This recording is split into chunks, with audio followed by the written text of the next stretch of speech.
राधे कृष्णा आप सभी को।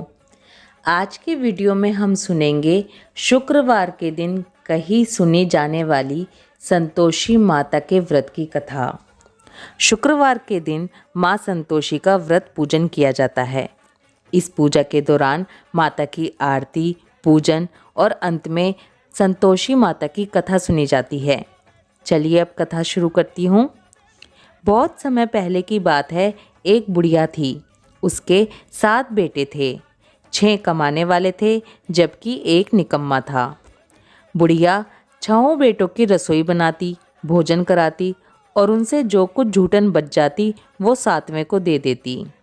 एक दिन वो अपनी पत्नी से बोला कि देखो मेरी माँ को मुझ पर कितना प्रेम है।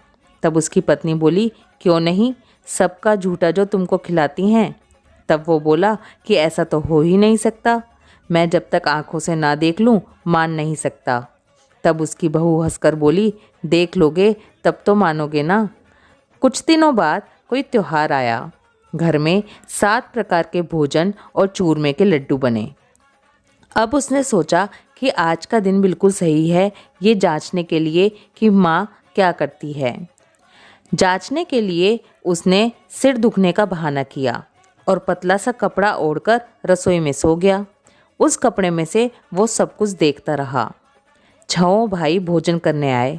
उसने देखा कि माँ ने उनके लिए सुंदर आसन बिछाया, बहुत प्रकार की रसोई परोसी और खूब जिद कर करके उन्हें खिला रही थी। वो ये सब देखता रहा। जब 6 भाई भोजन करके उठ गए तब माँ ने उनकी झूठी थालियों में से लड्डुओं के टुकड़े उठाए और एक लड्डू बना दिया। 6 बेटों के थाल में से झूठन साफ करने के बाद उस माँ ने अपने 7वें बेटे को आवाज़ लगाई कि बेटा 6 भाई भोजन कर गए, अब तू ही बाकी है, उठ जा, तू कब खाएगा। वो कहने लगा, माँ मुझे भोजन नहीं करना, मैं अब परदेश जा रहा हूँ। माँ ने कहा, कल जाता हो तो आज ही चला जा।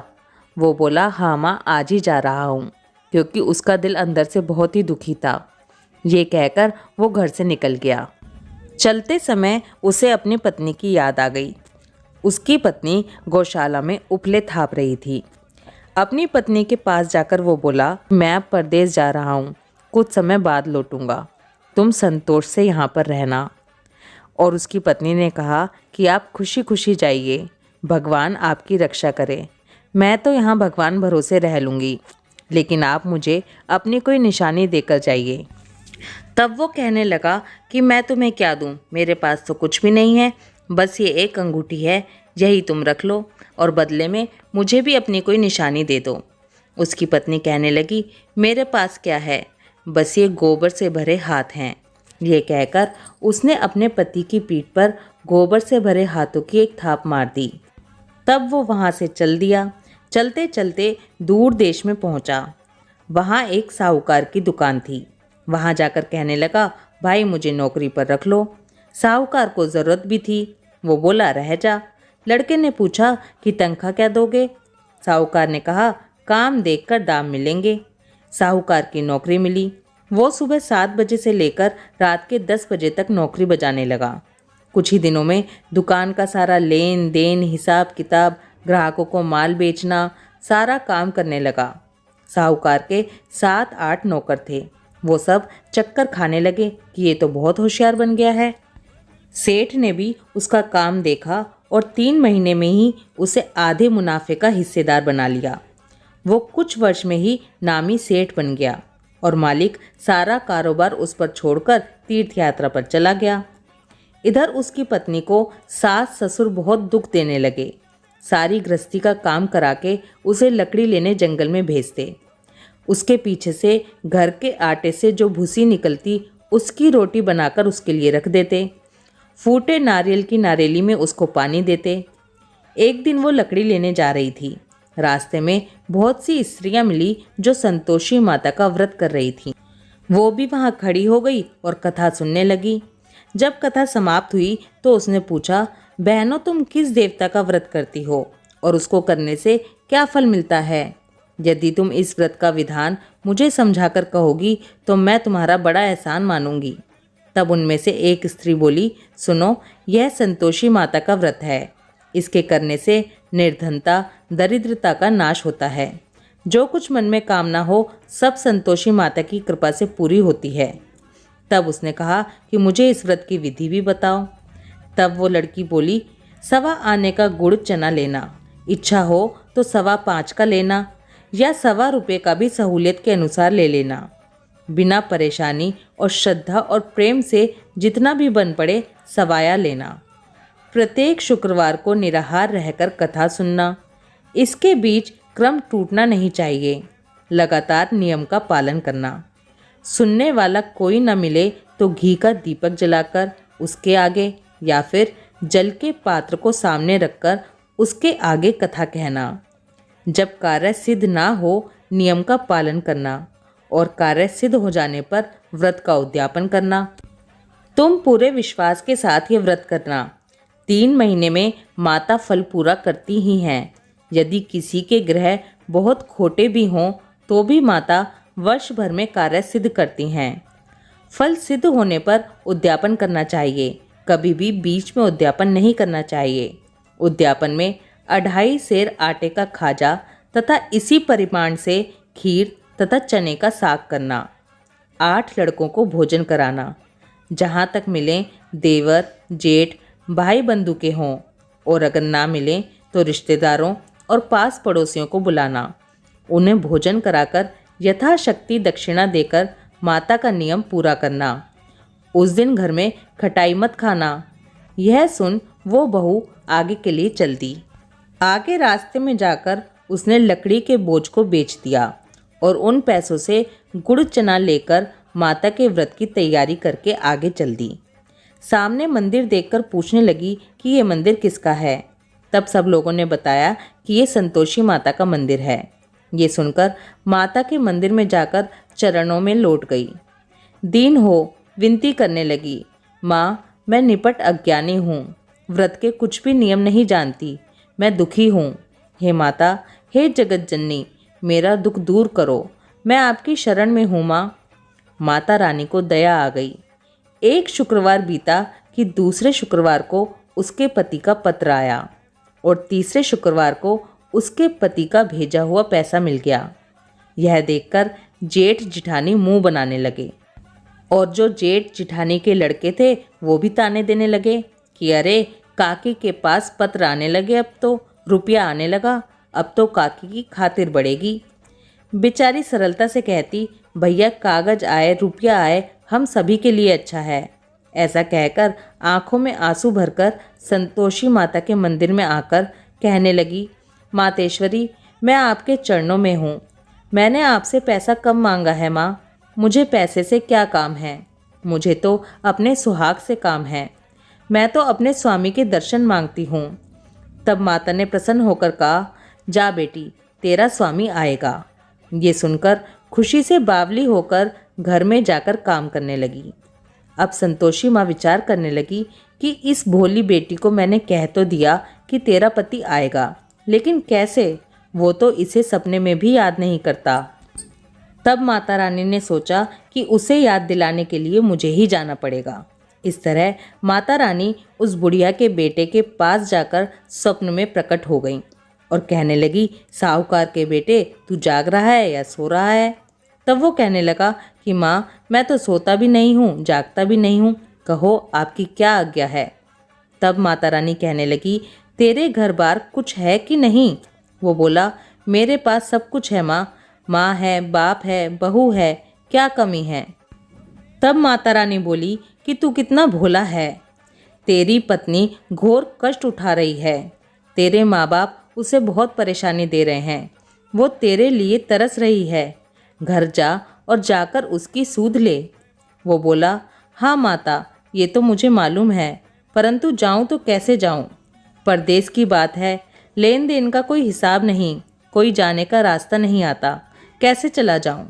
तब माँ कहने लगी, मेरी बात मान, सुबह नहा धोकर संतोषी माता का नाम ले, घी का दीपक जला और माता रानी को दंडवत प्रणाम करके अपनी दुकान पर जाकर बैठ जा। जमा का माल बिक जाएगा, शाम होते होते धन का भारी ढेर लग जाएगा। सुबह सवेरे उठकर उसने अपने सपने की बात बाकी के जो नौकर चाकर थे उन्हें बताई। ये बात सुनकर सब नौकर चाकर उसकी हंसी उड़ाने लगे, लेकिन उन नौकरों में एक बूढ़ा भी था। वो बूढ़ा कहने लगा कि तू इतना परेशान क्यों होता है? जो सपने में माता रानी ने कहा है वैसा ही कर, कुछ भला नहीं होगा तो बुरा ही क्या होगा। बूढ़े की बात मानकर वो नहा धोकर संतोषी माता को दंडवत प्रणाम करके घी का दीपक जलाकर दुकान पर जाकर बैठ गया। थोड़ी देर में देने वाले रुपया लाने लगे, लेने वाले हिसाब लेने लगे। कोठे में भरे सामान के खरीदार नगद दाम देकर सौदा ले गए। शाम तक धन का भारी ढेर लग गया। वो मन में माता रानी का नाम लेकर चमत्कार को देखकर बहुत खुश हो गया और घर जाने की तैयारी करने लगा। घर जाने के लिए गहने, कपड़े, सामान खरीद कर लाया। यहाँ काम से निपटकर तुरंत घर के लिए रवाना हो गया। उधर उसकी पत्नी जंगल में लकड़ी लेने जाती, वापस आते वक्त संतोषी माता के मंदिर में विश्राम करती। वो तो उसके रोज आना रुकने का स्थान बन गया था। वहाँ पर अचानक से बहुत धूल उड़ने लगी। तब वो माता रानी से पूछने लगी, हे माँ, ये धूल कैसे उड़ रही है?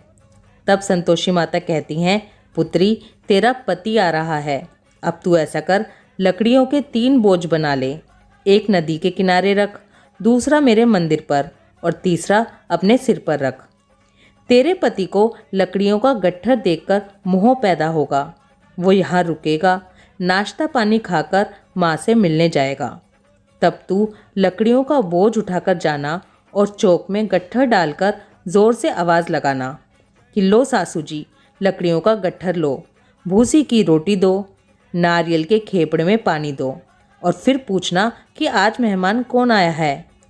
माता रानी से कहने लगी, ठीक है माँ, और बड़ी खुशी के साथ लकड़ियों के 3 गट्ठर बनाकर एक नदी के किनारे पर रखा, एक माता रानी के मंदिर पर रखा और तीसरा गट्ठर अपने सर पर रखकर चलने लगी। इतने में उसका पति मंदिर के सामने पहुंचा। सूखी लकड़ी देखकर उसको इच्छा उत्पन्न हुई कि मैं आज यहीं पर विश्राम करूंगा, भोजन बनाकर खा पीकर फिर गांव जाऊंगा। वो वहां पर रुका, भोजन बनाया, विश्राम किया और उसके बाद गांव को गया। गांव पहुंचकर सबसे प्रेम से मिला। उसी समय सिर पर लकड़ी का गट्ठर लिए उसकी पत्नी भी वहां आ गई। लकड़ियों का भारी बोझ आंगन में डालकर जोर से 3 आवाज़ लगाने लगी कि लो सासू माँ, लकड़ियों का गट्ठर लो, भूसी की रोटी दो और माता, आज ही मेहमान कौन आया है? ये सुनकर उसकी सास बाहर आ गई और नाटक करके कहने लगी, अरे बहू, तू ऐसा क्यों कहती है? तेरा मालिक ही तो आया है। आ बैठ, मीठा भात का भोजन कर, कपड़े गहने पहन। उसकी आवाज़ सुनकर उसका पति बाहर आ गया। अंगूठी देखकर बहुत व्याकुल हो गया और अपनी माँ से पूछने लगा कि माँ, ये औरत कौन है? तब उसकी माँ बोली, बेटा, ये तेरी बहू है। जब से तू गया है तब से सारे गांव में भटकती फिरती है। घर का काम काज तो कुछ करती नहीं है, बस चारों टाइम का खाना खाने घर पर आती है। तब वो कहने लगा, ठीक है माँ, मैंने इसे भी देख लिया और तुम्हें भी देख लिया। अब तुम दूसरे घर की चाबी मुझे दो, मैं उसी में रहूँगा। तब माँ बोली, ठीक है, जैसे तेरी मर्जी। तब वो दूसरे मकान की तीसरी मंजिल का कमरा खोलकर सारा सामान उसमें लगाने लगा। धन तो वो बहुत लाया ही था। एक ही दिन में राजा के महल जैसे ठाट बाट बन गए। अब क्या था, बहुत सुख भोगने लगी। इतने में शुक्रवार आया। उसने अपने पति से कहा कि मुझे संतोषी माता के व्रत का उद्यापन करना है। उसका पति बोला, खुशी से कर लो। वो उद्यापन की तैयारी करने लगी। जिठानी के लड़कों को भोजन के लिए कहने गई। उन्होंने मंजूर कर लिया, लेकिन जैसे ही वो वहाँ से आई, जिठानी ने अपने बच्चों को सिखा दिया कि देखो, भोजन के समय खटाई मांगना, जिससे इसका उद्यापन बेकार हो जाए। लड़के जीमने के लिए आए। खीर खाना पेट भरकर खाया और खाना खाते ही कहने लगे, हमें खटाई दो, खीर खाना तो हमें अच्छा नहीं लगता, इसे देखकर तो हमें बहुत ही बुरा सा लगता है। तब वो कहने लगी कि भाई, खटाई किसी को नहीं दी जाएगी, क्योंकि ये तो संतोषी माता का प्रसाद है। तब लड़के उठकर खड़े हो गए और बोले, पैसा लाओ। वो बेचारी इतनी भोली थी, उसे तो उनकी चाल समझ आई नहीं। उसने उनको पैसे दे दिए। लड़के उसी समय हट करके इमली खटाई खाने लगे। ये देखकर बहू पर संतोषी माता को बहुत गुस्सा आया। तब संतोषी माता ने गुस्से में अपना प्रकोप दिखाना शुरू किया। राजा के दूत आए और उसके पति को पकड़कर ले गए। जेठ जिठानी मन में खुश होने लगे, कहने लगे कि लूट लूट कर धन इकट्ठा करके लाया है, अब सब मालूम पड़ जाएगा जब जेल की रोटी खाएगा। उसकी बहू इतना सब कुछ सहन नहीं कर सकी। वो रोती हुई संतोषी माता के मंदिर की तरफ भागी। माता के आगे जाकर रोने लगी और कहने लगी, माँ तुमने क्या किया? हंसाकर अब मुझे रुला रही हो। तब माता रानी बोली, बेटी तूने उद्यापन करके मेरा व्रत भंग किया है। वो कहने लगी कि माता मैंने क्या अपराध किया है? तब माता रानी ने उसे बताया कि तूने लड़कों को पैसे दिए थे। वो कहने लगी कि माँ मैंने भूल से लड़कों को पैसे दिए, मुझे क्षमा करो, मैं फिर से तुम्हारा उद्यापन करूँगी। तब माँ बोली कि बेटा अब कोई भूल मत करना। वो कहने लगी कि अब कोई भूल नहीं होगी माँ, अब बतलाओ कि मेरे पति वापस कैसे आएंगे। तब संतोषी माँ बोली, जा पुत्री, तेरा पति तुझे रास्ते में ही आता हुआ मिलेगा। जैसे ही वो बाहर निकली, रास्ते में उसका पति आता हुआ मिला। वो पूछने लगी कि आप कहाँ गए थे?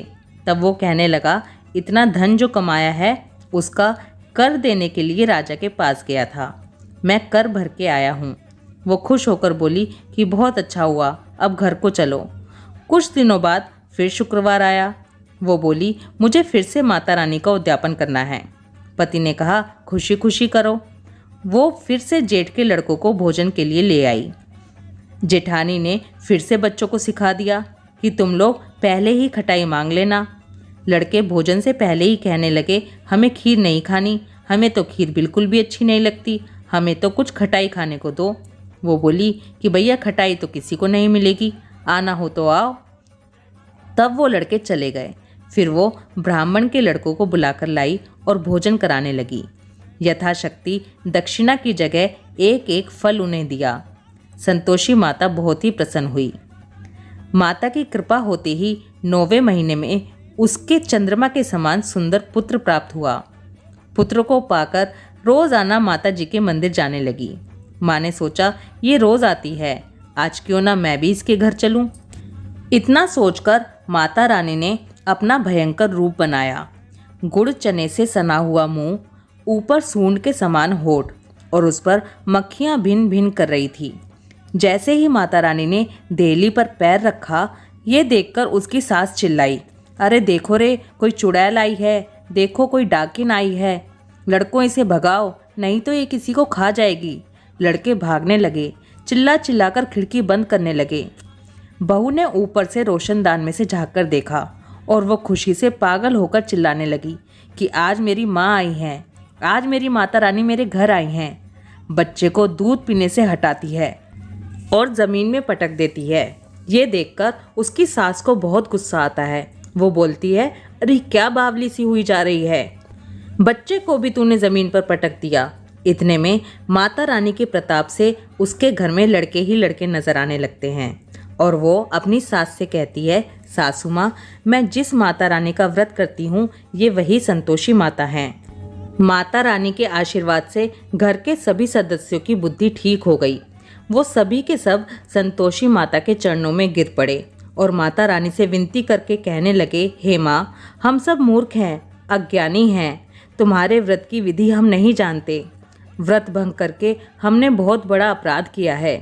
हे जगत जननी, हे माता रानी, हमारे अपराध को क्षमा करो। माता रानी प्रसन्न हुई और उन सभी को क्षमा किया।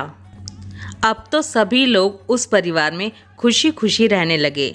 परिवार में किसी चीज़ की कमी नहीं रही, ना बच्चों की, ना धन की और ना ही प्रेम की। हे माता रानी, जैसे आपने उस बहू को प्रसन्न किया, उसके सारे मनोरथ पूरे किए, ऐसे ही कथा सुनने वाले को, कहने वाले को और हुंकारा भरने वाले को सभी को अपना आशीर्वाद देना। सभी के घर से दरिद्रता को दूर करना, सभी के बच्चों को बनाए रखना। बोलो संतोषी माता की जय। राधे कृष्णा।